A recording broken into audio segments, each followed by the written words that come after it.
There are legends who fade with age, and then there are legends who are erased while they are still alive. At the height of their power, these country stars filled arenas, ruled radio, and shaped the sound of an entire generation. But long before their final breath, Nashville turned away. Contracts vanished, Airplay stopped, invitations never came again. This is not a story about death. It is the story of 10 country legends who were erased while they were still alive. David Allan Coe. David Allan Coe was never meant to fit neatly into Nashville's machinery. He arrived as a force of raw authenticity at a time when country music still valued danger, grit, and truth. In the early 1970s, Coe emerged as one of the purest voices of the outlaw movement, standing shoulder to shoulder with artists who rejected polish in favor of honesty. His songs were deeply personal, often painful, and unmistakably real. Albums like The Mysterious Rhinestone Cowboy and Once Upon a Rhyme established him as a songwriter who could cut closer to the bone than almost anyone else in the genre. At his peak, Coe was not an outsider begging for attention. He was a respected hitmaker with strong record sales, loyal fans, and a reputation for saying what others would not. His songwriting influenced an entire generation, and his work was recorded by artists who would go on to eclipse him in fame. For a time, Nashville tolerated his rough edges because the results were undeniable. His music sold, his name carried weight, his presence mattered. But the very qualities that built David Allan Coe's legacy also sealed his fate. As country music moved towards safer branding and mass appeal, Coe became a liability. His refusal to soften his image, his confrontational independence, and the controversies surrounding parts of his catalog made industry executives uncomfortable. Radio quietly reduced airplay. Labels distanced themselves. Invitations slowed, then stopped altogether. Coe did not disappear. He was still recording, still performing, still writing. But Nashville had made a decision. He no longer fit the narrative they wanted to sell. What followed was not a dramatic collapse, but something colder and more final. Coe was erased from the conversation while still alive. Awards shows ignored him. Mainstream documentaries skipped over his name. Younger audiences were introduced to outlaw country without ever being told how much they owed him. He continued to tour for devoted fans, but the industry that once relied on his authenticity pretended he belonged to the past. David Allan Coe did not fade away. He was edited out. His career stands as a stark example of how Nashville handles artists it cannot control. While others were preserved as legends, Coe was left outside the gate. Watching his influence live on without him. Tom T. Hall. Tom T. Hall was never the loudest voice in country music, but for a long time, he was one of the most trusted. Known as the storyteller, Hall built his career not on spectacle, but on observation. His songs captured ordinary lives with uncommon precision. Working men, lonely women, quiet regrets, small-town truths. In the late 1960s and 1970s, this approach made him indispensable. Hall wasn't just successful, he was respected. His writing defined what authentic country storytelling was supposed to sound like. At his peak, Tom T. Hall stood at the center of Nashville's creative core. He delivered multiple #1 hits, earned Grammy recognition, and became one of the most reliable hit songwriters in the industry. His music didn't chase trends. It documented life as it was, and audiences responded. For years, Nashville leaned on Hall because he gave the genre credibility. He reminded listeners that country music was about people, not packaging. But the industry began to change, and Tom T. Hall did not change with it. As country music shifted toward image-driven stars and radio-friendly simplicity, Hall's quiet realism became inconvenient. His songs asked listeners to slow down and think at a time when Nashville wanted immediacy and mass appeal. He wasn't controversial. He wasn't difficult. He was simply out of sync with the new direction. And in Nashville, that can be enough. The transition was subtle, almost invisible. Airplay declined. Promotion weakened. New projects were met with indifference rather than opposition. Hall was not publicly rejected. He was quietly sidelined. While younger artists were pushed forward, one of the genre's greatest storytellers was treated as a relic. He continued to write, continued to record, and continued to live, but the industry no longer made room for him. What makes Tom T. Hall's erasure particularly striking is that nothing collapsed. There was no scandal, no downfall, no failure. Nashville simply decided it no longer needed him. His influence remained everywhere, but his presence disappeared. Modern country would borrow his techniques while forgetting his name. Tom T. Hall was erased while still alive, not because he lost his gift, but because the industry lost patience for depth. His story is a reminder that in country music, relevance is not always tied to talent, and silence can be the industry's most effective weapon. Johnny Paycheck. Johnny Paycheck lived the country music life more honestly than the industry was ever comfortable admitting. He didn't just sing about rebellion, resentment, and survival. He embodied them. In the early 1970s, Paycheck broke through as one of the rawest voices Nashville had ever allowed into the mainstream. His songs spoke directly to working-class anger, personal defiance, and emotional exhaustion. When Take This Job and Shove It exploded into a #1 hit, Johnny Paycheck wasn't just successful. He became a symbol. At his peak, Paycheck had everything Nashville claims to celebrate. He dominated radio, sold records in massive numbers, and connected with audiences in a way that felt dangerous and real. His voice carried the weight of lived experience, and fans believed every word he sang. For a brief window, the industry embraced him because he was profitable. He filled venues, he moved units, his name meant attention. But Johnny Paycheck was never built for containment. His personal struggles, confrontational personality, and refusal to conform quickly turned him from asset to liability. As country music leaned toward controlled images and predictable behavior, Paycheck represented chaos. The same intensity that fueled his success now made executives uneasy. Nashville's tolerance vanished, radio airplay dried up, labels hesitated. Support quietly evaporated. Unlike a public blacklist, Paycheck's erasure happened behind closed doors. There were no official statements, no grand fall from grace. He simply stopped being invited into the room. Despite continuing to record and perform, the machinery that once amplified his voice now ignored it. New generations of listeners knew his biggest hit, but not the man behind it. His catalog shrank in public memory to a single song, stripped of context and complexity. Johnny Paycheck was still alive, still fighting, still creating, but Nashville had already written him out of its future. His later years were marked by struggle, instability, and isolation from the mainstream industry he once ruled. While others were granted redemption arcs and carefully managed comebacks, Paycheck was denied both. His story exposes one of country music's quiet hypocrisies. The industry profits from authenticity, but punishes those who live it too fully. Johnny Paycheck didn't fade because he lost relevance. He was erased because he refused to become manageable. His voice remains etched into the genre's DNA, even as the system that used him chose to forget him while he was still alive. Tanya Tucker.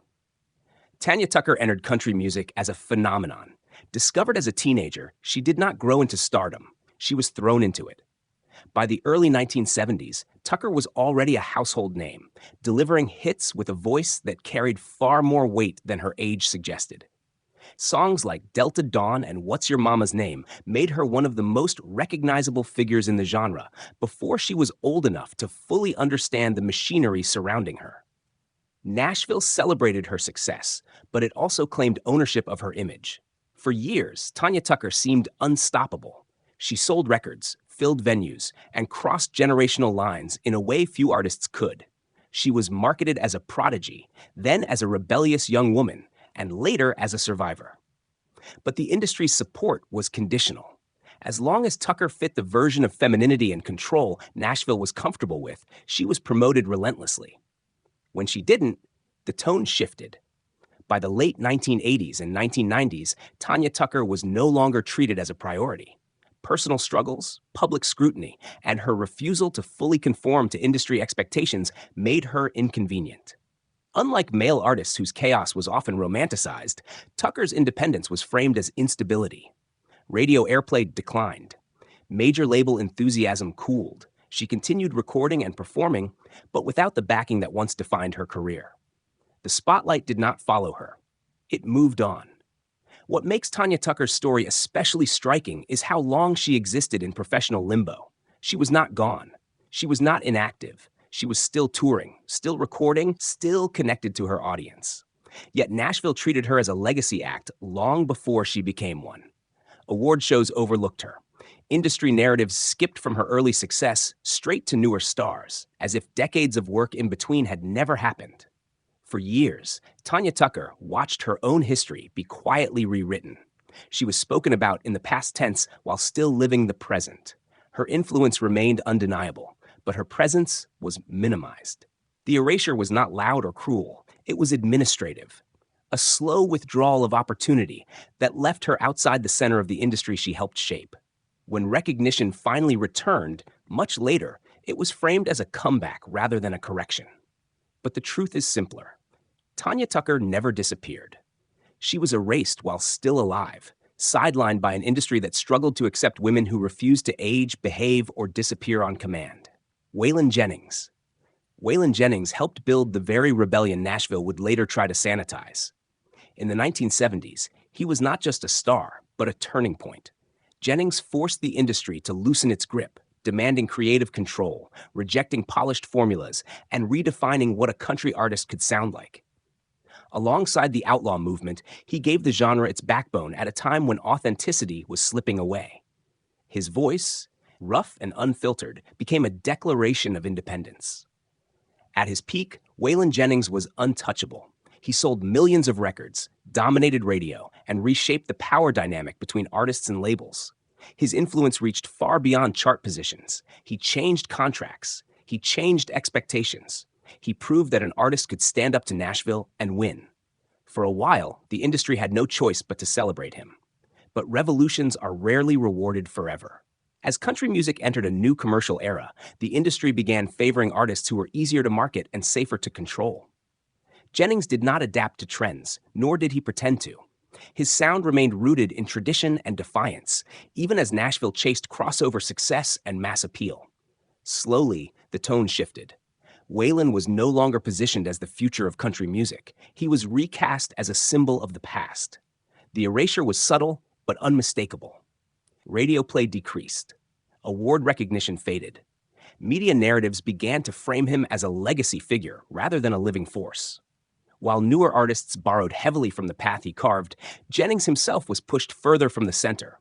He was still recording, still performing, still commanding respect from fans. But the industry's spotlight no longer followed him. What makes Waylon Jennings' story particularly revealing is that he did everything Nashville once claimed to admire. He fought for artistic integrity. He protected the genre's soul. And when the battle was won, he was no longer needed. The industry moved on, taking credit for a freedom it once resisted. Waylon Jennings did not vanish because he lost relevance. He was erased because his independence reminded Nashville of a time when artists held the power. While his legacy is now unquestioned, there were years when he watched his influence thrive in others, while his own presence was quietly minimized. He lived long enough to see the system he challenged reshape itself and then gently push him aside. Billy Joe Shaver was never supposed to be invisible. He was one of the most important songwriters outlaw country ever produced, a man whose words powered the careers of others while his own name slowly faded from the spotlight. In the 1970s, Shaver emerged as a raw, uncompromising writer whose songs carried spiritual weight, violence, regret, and survival in equal measure. When Waylon Jennings recorded Honky Tonk Heroes, largely written by Shaver, it helped define an entire movement. Billy Joe was not on the margins. He was at the center. For a brief moment, it seemed possible that Shaver would receive the recognition he deserved as a performer as well as a writer. His early albums showcased a voice that was imperfect but deeply convincing, a voice that sounded like it had lived every word it sang. He wasn't chasing polish or radio approval. He was documenting life as he understood it. Among musicians, his reputation was enormous. Among executives, it was complicated. Billy Joe Shaver's problem was never talent. It was scale. His songs were revered, but he himself was difficult to market. He didn't fit Nashville's idea of a star, and he didn't try to. As the industry grew more image-conscious, Shaver became an uncomfortable presence. His records received minimal promotion. Radio largely ignored him. While his lyrics were sung by legends, his own releases drifted quietly past the mainstream. He continued writing. He continued recording. But the machinery that turns art into visibility was never fully behind him. What followed was a long, quiet erasure. Shaver remained alive, active, and respected by peers, yet almost completely absent from industry narratives. Awards passed him by. Documentaries mentioned his songs without lingering on his story.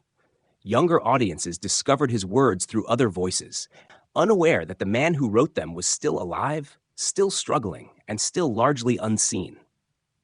Billy Joe Shaver's personal life was marked by hardship, tragedy, and loss, but the industry's indifference may have been the cruelest burden. He lived for years in near poverty, while watching the sound he helped create become celebrated without him. Nashville did not reject him publicly. It simply failed to show up. Shaver's Erasure reveals one of country music's deepest contradictions. The genre claims to honor truth, but often neglects the truth-tellers who refuse to be packaged. Billy Joe Shaver was not forgotten because he lacked importance. He was erased because his authenticity could not be simplified. He remained alive long enough to see his influence endure, even as his own presence was quietly written out of the story. Kris Kristofferson. Kris Kristofferson entered country music as an anomaly. He was a Rhodes Scholar, a former Army helicopter pilot, and a songwriter whose lyrics sounded closer to poetry than product. When his songs began circulating in Nashville in the late 1960s, they didn't just stand out. They disrupted expectations. Kristofferson wrote about loneliness, moral conflict, addiction, and emotional collapse with an honesty that felt unsettling. When artists like Johnny Cash and Janis Joplin embraced his work, it became clear that something fundamental had shifted. At his peak, Kristofferson was everywhere. He wrote era-defining songs, topped charts, won major awards, and crossed into film with equal credibility. He represented a new kind of country artist, one who combined intellect with vulnerability and refused to simplify complex emotions. For a time, Nashville embraced him because his success was undeniable. His work elevated the genre's reputation and attracted audiences beyond its traditional base. But the very depth that made Kristofferson essential also made him inconvenient. As country music moved toward a cleaner, more commercial identity, his introspective writing became harder to sell. His lyrics asked listeners to sit with discomfort rather than escape it. His image did not fit the increasingly polished version of stardom Nashville wanted to export. While he continued working steadily, the industry's enthusiasm cooled. The erasure did not arrive as rejection. It arrived as reclassification. Kristofferson was quietly moved from the present to the past. Media narratives began framing him as a historical figure rather than a living artist. Radio focused on newer voices. Award shows acknowledged his legacy while overlooking his ongoing work. He was still writing, still recording, still performing, but Nashville had decided his role was finished.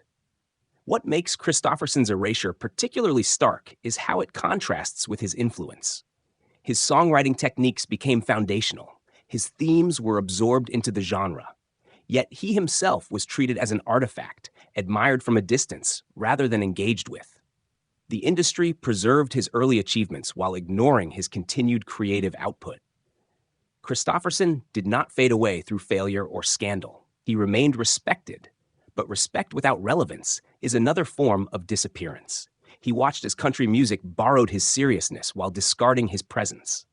His intelligence, once celebrated, became a reason to sideline him in an industry increasingly uncomfortable with complexity.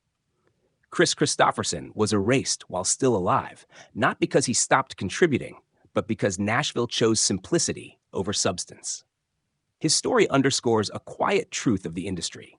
When depth becomes inconvenient, even the most influential voices can be gently pushed out of the conversation long before they are gone. Hank Williams Jr. carried a name that Nashville both worshipped and feared. As the son of Hank Williams, he was born into mythology, but his early career was defined by resistance to it. For years, the industry tried to mold him into a replica of his father, pushing him toward imitation rather than identity. When Hank Jr. finally broke free in the late 1970s, he did so violently, reinventing himself with Southern rock aggression, defiant lyrics, and a persona that rejected nostalgia outright. The gamble worked. He became one of the biggest stars country music had ever seen. At his peak, Hank Williams Jr. was untouchable. He sold millions of records, filled stadiums, and became a cultural symbol of rugged independence. His music spoke to a massive audience that felt alienated by polished country pop. For decades, Nashville benefited from his power while keeping him at arm's length. He was profitable, but never fully comfortable for an industry that preferred obedience over confrontation. The shift came not through declining popularity, but through public controversy. Hank Jr.'s outspoken political views and refusal to soften his language placed him directly at odds with the industry's desire for neutrality and broad marketability. In an era when Nashville was carefully managing optics, he became a risk. The response was swift and revealing. Appearances were canceled. Platforms closed. Long-standing relationships were suddenly severed. What followed was not exile from fans, but exclusion from the industry's narrative. Hank Williams Jr. continued to tour successfully and maintain a loyal audience, yet Nashville acted as if he were no longer part of the present. Media coverage narrowed. Institutional recognition faded. He was framed increasingly as a relic of a louder, rougher past, rather than a living artist with ongoing relevance. Unlike many erased figures, Hank Jr. did not disappear quietly. He remained visible, vocal, and unrepentant. That may be precisely why the erasure was so complete. The industry could not rebrand him, soften him, or reposition him, so it chose distance. While newer artists borrowed his defiant image in safer forms, the original was left outside the gate. Hank Williams Jr.'s story exposes the limits of tolerance in country music. Authentic rebellion is celebrated only as long as it can be controlled. When it cannot, even immense success offers no protection. He lived to see his influence echoed across the genre, while his own presence was minimized by the very system that once relied on him. Hank Williams Jr. was erased while still alive, not because he lost his audience, but because he refused to surrender his voice. His career stands as proof that in Nashville, legacy can survive without permission, but relevance requires compliance. Merle Haggard was the conscience of country music for decades. More than a hitmaker, he was a mirror, reflecting the fears, pride, contradictions, and quiet dignity of working-class America. Rising from a background marked by prison time and hardship, Haggard transformed personal failure into art with rare authority. In the 1960s and 1970s, his voice dominated country radio, not because it was fashionable, but because it felt honest. He did not sing about people. He sang as them. At his peak, Merle Haggard was untouchable. He released a relentless stream of chart-topping singles, earned critical acclaim, and became one of the most respected writers Nashville had ever produced. His songs addressed patriotism, regret, love, and social division with a complexity few artists dared attempt. Haggard did not simplify the American experience. He complicated it, and audiences listened. For years, the industry held him up as a standard-bearer of real country music. But as the genre shifted toward a cleaner, more marketable sound, Haggard's relevance became inconvenient. His writing did not age into nostalgia. It remained sharp, political, and rooted in lived experience. Nashville increasingly favored youth, image, and crossover appeal.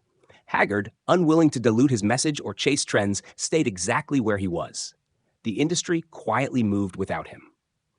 The erasure was not abrupt, it was procedural. Radio programmers reduced airplay. Award recognition slowed, then stopped. Newer audiences were introduced to country music without being shown how deeply it was shaped by Haggard's voice. He continued to record powerful albums well into his later years, but they were treated as footnotes rather than statements. The man once considered the genre's moral compass was reframed as a legacy act while still actively creating. What makes Merle Haggard's erasure especially striking is how selective it was. His older songs were celebrated, reissued, and quoted, while his present-day work was ignored. Nashville preserved the parts of Haggard that fit comfortably into history, while dismissing the living artist who continued to challenge it. He was honored in hindsight, but sidelined in real time.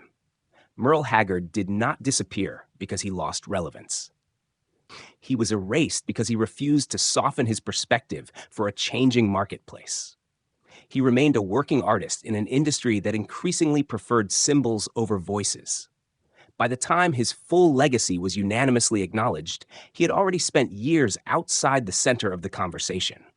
He lived long enough to see country music move away from the truths he embodied, and then circle back to praise them once he was no longer there to speak. That is the quiet cruelty of erasure. It allows influence to survive while the living source is gradually written out. Dwight Yoakam.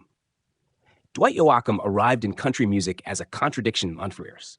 Nashville didn't know how to resolve. He looked unconventional, sounded defiantly traditional, and built his career far from the industry's center of power. In the mid-1980s, when country music was drifting toward polished pop aesthetics, Yoakam doubled down on honky-tonk roots, Bakersfield grit, and emotional restraint. His music wasn't nostalgic. It was corrective, and audiences responded immediately. At his peak, Dwight Yoakam was one of the most commercially successful traditionalists of his era.